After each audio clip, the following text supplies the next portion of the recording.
Halo Sobat Nukamari Movie, selamat datang di channel ini ya. Jangan lupa subscribe dan nyalakan tombol notifikasinya. Kali ini, Nukamari Movie akan merangkum sebuah film berjudul Dynasty Warrior. Film aksi fantasi ini diadaptasi dari sebuah video game dengan judul yang sama. Mari kita masuk ke filmnya ya. Berlatar belakang pada akhir dinasti Han, para kesatria kala itu menyerap energi kosmik yang membuat mereka terlalu kuat. Pemberontakan di mana-mana dan membawa penderitaan bagi rakyat. Untuk melawan para pemberontak, pemimpin dinasti Han menyerahkan kekuasaan pada para pemimpin daerah. Periode ini dikenal sebagai era sebelum ketiga kerajaan.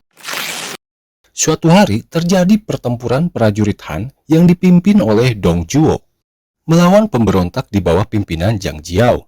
Zhang Jiao menggunakan sihir dan menjadikan pasukannya sangat kuat. Seketika pasukan kerajaan Han pun kewalahan dan hampir kalah.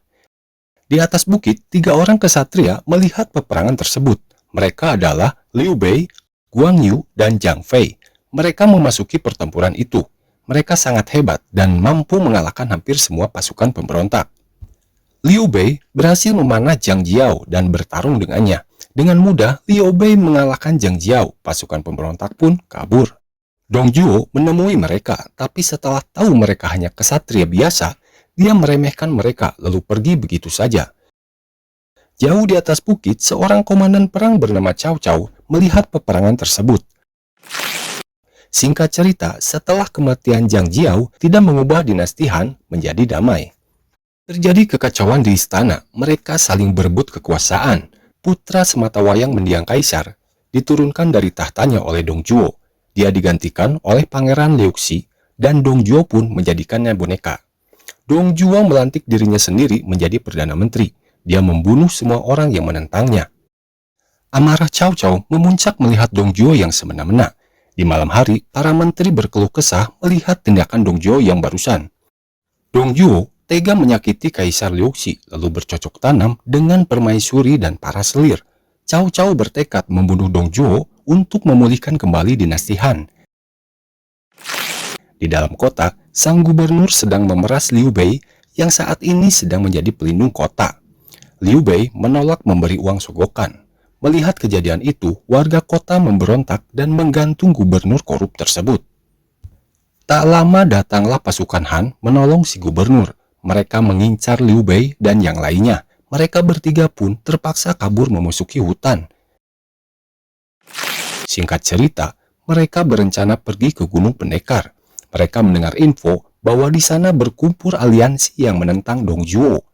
Liu Bei yang setia pada dinasti Han sangat membenci Dong Zhuo dan ingin melawannya. Kejadian aneh terjadi, kabut tebal muncul dan tiba-tiba mereka masuk ke dalam tempat yang dipenuhi kunang-kunang. Tiba-tiba senjata mereka jatuh dan menghilang. Di depan mereka berdiri seorang dewi yang mengetahui asal-usul mereka. Liu Bei bertanya pada sang dewi, apa benar di Gunung Pendekar terdapat aliansi yang berencana memberontak Dong Zhuo? Dong Zhuo kini dilindungi jenderal terkuat bernama Lu Bu. Dulu Lu Bu adalah petarung biasa yang dingin dan kejam. Dahulu, Lu Bu merebut tombak pusaka dari sang dewi. Lu Bu membunuh ayah angkatnya sendiri, Jenderal Ting Yuan, dan menjadi pemimpin pasukan. Dong Zhuo kagum melihat Lu Bu lalu mengangkatnya menjadi jenderal perangnya. Namun cerita itu tidak membuat 3 kesatria itu gentar. Liu Bei bertanya tentang Cao Cao. Tadi sangka sang dewi pun mengetahui tentangnya. Cao Cao diberi sebuah pisau yang dapat menyayat besi oleh seorang menteri. Saat Dong Zhuo tidur, Cao Cao berniat membunuhnya. Namun Dong Zhuo terbangun. Cao Cao kaget dan berpura-pura memberi Dong Zhuo pisau yang bisa membelah besi. Cao Cao kabur lalu terkena panah di punggungnya. Lu Bu mengejarnya keluar melewati kota hingga masuk ke hutan. Dengan tombaknya, Lu Bu mencoba menghentikan Cao Cao, namun gagal. Lu Bu membelah hutan hingga bukit terbelah. Ternyata Cao Cao masih hidup dan ditolong oleh sepasang suami istri. Karena jasad Cao Cao tidak dapat ditemukan, Dong Zhuo membuat sayembara. Siapa yang dapat membawa mayat Cao Cao akan diberi hadiah besar. Ternyata pasangan suami istri itu melihat sayembara tersebut dan menyerahkan Cao Cao pada pejabat setempat. Pejabat setempat yang bernama Cheng Gong berniat mengeksekusi Cao Cao. Namun Cheng Gong malah berbalik membela Cao Cao karena dia juga tidak menyukai Dong Zhuo. 3 bulan berlalu, Cao Cao datang ke tempat pamannya untuk berlindung. Cao Cao merasa aneh karena orang-orang di sana sangat canggung. Dia menyangka orang-orang di sana berniat membunuhnya. Tak lama kemudian, Cao Cao membantai orang-orang tersebut termasuk pamannya. Chen yang kesal dengan Cao Cao berniat membunuh Cao Cao, namun mengurungkan niatnya dan pergi. Cao Cao sadar tidak ada yang namanya sahabat. Lalu Cao Cao meminta pada langit agar diberi aliansi untuk mewujudkan misinya. Kabut tebal pun datang. Sang Dewi memberi Cao Cao pedang pusaka. Sang Dewi mengatakan bahwa Cao Cao ditakdirkan untuk menjadi raja. Di kota Chenliu, Cao Cao menemui ayahnya, Cao Song. Cao Cao memujuknya agar sang ayah ikut berjuang bersamanya. Selebaran pun dibuat untuk mencari orang-orang yang ikut berjuang melawan Dong Zhuo. Terkumpullah 2.000 pasukan yang dipimpin oleh Cao Cao. Sang Dewi memberi Liu Bei dan yang lain senjata pusaka. Di Gunung Pendekar berdatangan puluhan ribu pasukan dari segala penjuru. Mereka adalah orang-orang yang menentang Dong Zhuo. Liu Bei dan temannya datang, namun mereka ditolak karena tidak memiliki pasukan. Tapi Cao Cao datang, lalu memperbolehkan mereka masuk. Rapat diadakan di Gunung Pendekar. Aliansi ini dipimpin oleh Jenderal Besar Yuan Shao. Saat aliansi akan bersulang, Liu Bei berbicara bahwa dia ingin sekali ikut ke dalam aliansi. Mereka tertawa karena Liu Bei tidak memiliki pasukan. Cao Cao membujuk Yuan agar memperbolehkan Liu Bei ikut bergabung. Liu Bei tak takut mati karena dia adalah keturunan pemimpin dinasti Han. Cao Cao mengeluarkan gulungan kaisar. Semua orang di sana pun bersujud. Gulungan itu berisi perintah untuk membunuh Dong Zhuo yang zalim. Seorang jenderal bertanya apakah gulungan itu asli. Cao Cao sadar bahwa banyak jenderal yang mengincar kepentingan sendiri. Yuan berkata, siapa yang berhasil menembus ibu kota Luoyang akan ditunjuk menjadi panglima besar. Jenderal Sui Jian dan pasukan bergegas menyerang. Lu Bu melapor kepada Dong Zhuo bahwa ibu kota sedang diserang. Lalu Dong Zhuo mengirim Jenderal Hua Xiong menyerbu musuh. Hua Xiong berhasil tiba di depan Gunung Pendekar. Dia menantang duel 1 lawan 1. Satu persatu jenderal maju dan tak dapat mengalahkan Hua Xiong. Akhirnya, Liu Bei memerintahkan Guan Yu untuk maju. Guan Yu dengan mudah memenggal kepala Hua Xiong. Ini membuat pasukan musuh pun menjadi mundur. Dong Zhuo murka karena Hua Xiong terbunuh oleh Guan Yu. Dia menyiapkan 500.000 pasukan menjaga ibu kota. Lu Bu mengirim pernyataan perang kepada aliansi. Tersisa 8 jenderal yang bergabung dalam aliansi. Sebagian mati dan kabur, serta pasukan mereka kurang dari 200.000. Dong Zhuo memindahkan ibu kota dari Luoyang ke kota Chang'an. Lu Bu menenangkan diri. Dia melihat seorang wanita cantik bernama Diao Chan.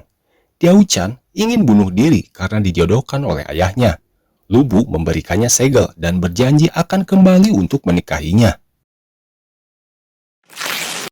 Liu Bei dan Cao Cao mengatur strategi. Liu Bei menghadapi Lu Bu. Sementara itu, pasukan Cao Cao akan mengepung Luoyang. Liu Bei dan 2 saudaranya memimpin 20.000 pasukan, sedangkan pasukan Lu Bu berjumlah 30.000 pasukan. Peperangan hebat pun terjadi.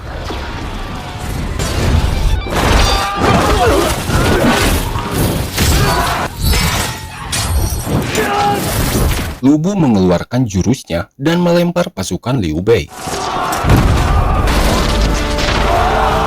Kini, Liu Bei dan 2 saudaranya berhadapan langsung dengan Lu Bu.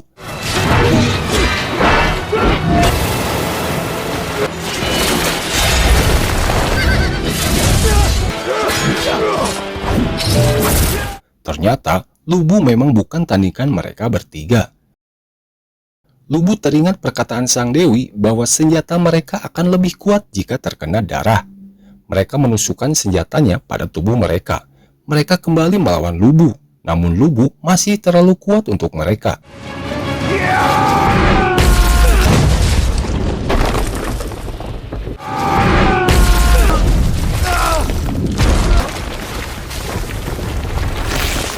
Di dalam istana, seorang menteri berkata kepada Dong Zhuo untuk menunda pernikahan, karena situasi sedang genting. Wanita yang akan dinikahinya ternyata adalah Diao Chan. Di tempat lain, Cao Cao dan pasukannya berjuang memasuki istana. Istana mengirimkan sinyal tanda istana sedang dalam bahaya. Lu Bu melihatnya lalu pergi meninggalkan pertarungan dan pergi ke istana. Keesokan harinya Cao Cao sampai di istana. Ternyata istana telah hancur. Dong Zhuo telah pergi ke Chang'an. Di sana, dia akan melangsungkan pernikahan dengan Diao Chan.